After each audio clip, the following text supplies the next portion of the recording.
Good morning. My name is John Crowley. I work for UNESCO's Sector for Social and Human Sciences. I'm responsible for the Secretariat of the Management of Social Transformations program, and among other things, within that program, for UNESCO's investment in the humanities. And it's in that capacity that I'd like to address you this morning, and I'm very pleased to have the opportunity to do so, even at a time when it is impossible to travel to attend conferences. It's a very great pleasure in particular to share the program with my friend and close colleague Louise Osterbeck, the Secretary General of the International Council for Philosophy and the Human Sciences. And indeed, everything I will be saying about the humanities from UNESCO's perspective is very much connected to our strategic collaboration with SIPSH, which has been very active and very constructive for many years now. Why are the humanities so important for UNESCO? The reason is that we are very conscious, not just the Secretariat of UNESCO, but the whole diplomatic community of UNESCO. We hear this from the members of our executive board, the members of the most intergovernmental council, the members of the General Conference, that there are two ways of looking at the global situation, whether we're talking about issues to do with, say, poverty eradication, education, gender equality, social inequalities, social inclusion, or issues of an environmental nature, such as biodiversity, the survival of the oceans, climate change, or more technological issues like artificial intelligence, for instance, or the notion of sustainable production and consumption, as stated in the Sustainable Development Goals. It's very obvious that there are two ways of considering these issues, which are not in opposition, but are complementary.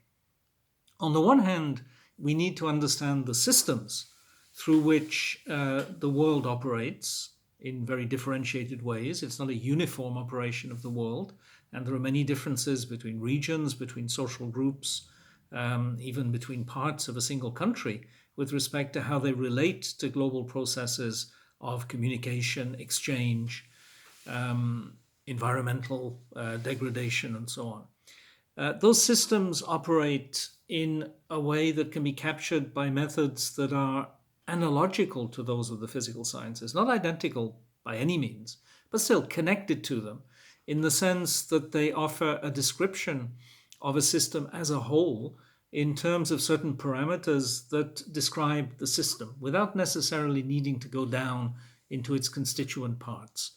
You can create relations, for instance, between environmental pressures and GDP growth, or between aggregate employment and certain features of the society of a country as understood in terms of its social stratification. All of this is the core business of the social sciences. It's extremely important, very valuable. But in the origins of the social sciences, if you look at the founding figures, Durkheim, Weber, and others, it was very clear that this structural level description, this description of systems and their dynamics, was not enough. It was important at the beginning, and of course, the founding fathers of sociology, like the founders of anthropology, were philosophically trained and therefore very sensitive to a range of issues coming from philosophical considerations. It was obvious that systems could not be analyzed in a purely impartial, impersonal manner. Maybe that can be done for Newtonian mechanics. Maybe the way the planets orbit in the solar system requires nothing more than certain mechanical laws of composition.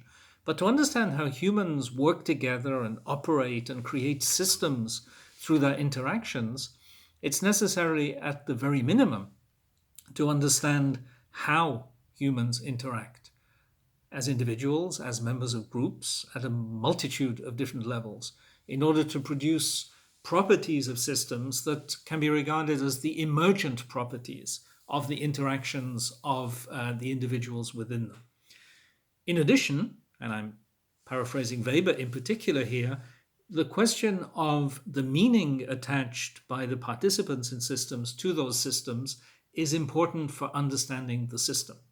In other words, the system is itself a system of meaning, a system of interaction, not just a system that brings together certain high-level structural impersonal dynamics.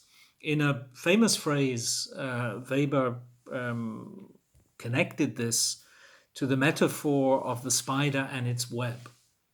The point being that the spider spins the web, of course, but once the web is spun, the spider becomes dependent on the web in order to move around and, of course, in order to feed itself. The web having, among other things, that function. The web is at the one and the same time the outcome of the actions of the spider and the conditions for the future actions of the spider. And Weber makes the point, which is easy to understand as a metaphor, that social systems in the same way derive from meanings and then become the condition for the replication, the reproduction, and the transformation of meanings. What it means to be a member of the working class is not something completely independent from being a member of the working class.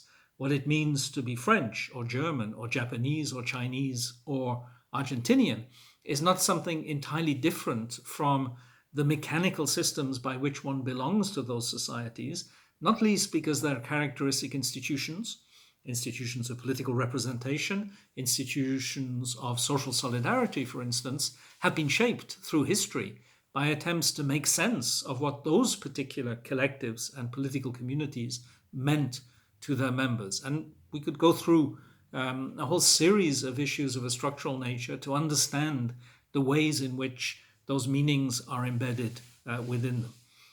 Indeed, this even goes beyond relations between humans and extends to the very important relations between humans as a whole and the non-human world. The increasing interest in biodiversity and climate change, freshwater scarcity, ocean vulnerability, and so on, under the label sometimes of the Anthropocene, is a series of attempts to make sense of the idea that the human capacity, which doesn't belong to any particular human, but to humans collectively as the members of a system of, among other things, technological exploitation of natural resources, is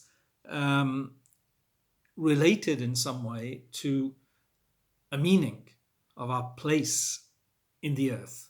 Our ability to damage it entails a certain ethical standing, a certain imaginative status, a certain set of responsibilities that follow from the structural constraints of coexistence within a planetary system, which we might wish imaginatively and probably should think of more as an Earth which we inhabit than as simply a planetary system within which we happen to interact.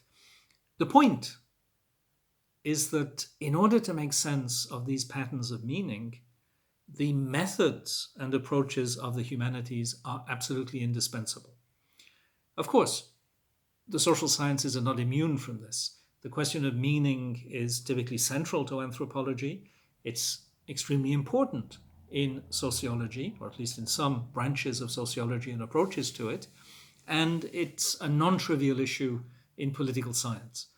But it is in the disciplines of the humanities, the characteristic disciplines of history, philosophy, languages and literature, and the artistic disciplines, both in their critical and in their creative guises, that the question of meaning is most powerfully expressed, because the humanities are engaged first in understanding the ways in which meanings have been created over time, and secondly in contributing to the generation of new meanings. And the claim, the basis for UNESCO's investment in the humanities, in particular through the Management of Social Transformations program, is that only through taking seriously this challenge of understanding meanings can one make sense of systems.